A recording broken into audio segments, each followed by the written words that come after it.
Il y a en moi un appel à la lumière, un appel à la reconnaissance ou la confrontation, suivi d'un appel au repos, un appel à la paix et la neutralité. C'est le jour et c'est la nuit, c'est une respiration qui se poursuit par étapes, par un double mouvement, du dehors vers le dedans, et du dedans vers le dehors, car il faut un dedans, il faut que je sache dedans, il faut même parfois que je choisisse l'imaginaire diurne suivi de l'imaginaire nocturne, et la conscience de cette circularité mène au mieux vers un constat de permanence créé de toutes pièces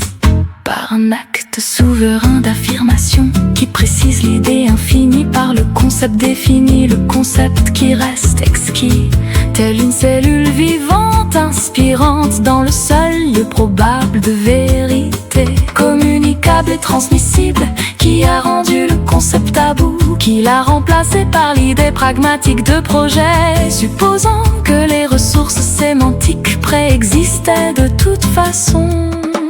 Ne voit-il pas que les idées du projet sont toutes du mainstream, fluctuantes et potentiellement trompeuses?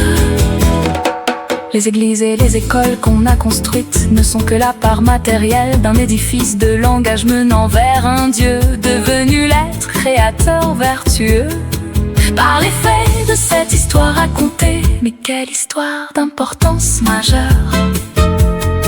Heureusement qu'on nous l'a racontée et que nous pouvons nous y confronter.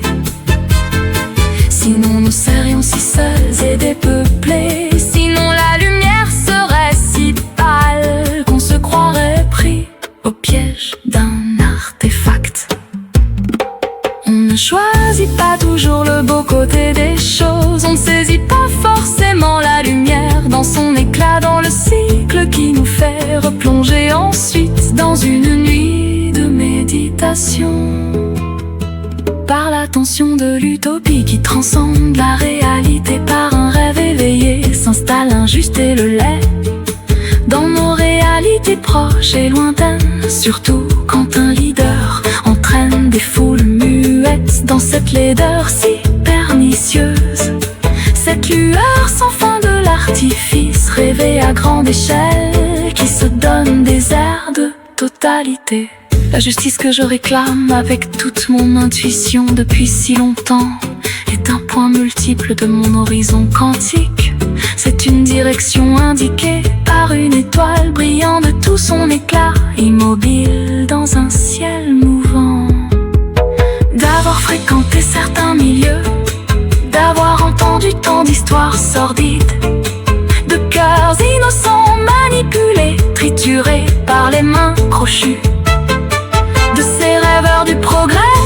déséquilibrés qui lancent partout leur poison, qui renforcent têtu l'extrême utopie. Je désire les bazarder tous et revenir au point d'équilibre, là où la balance n'avait pas encore penché du côté de l'arrogance pour les uns, du désespoir pour les autres.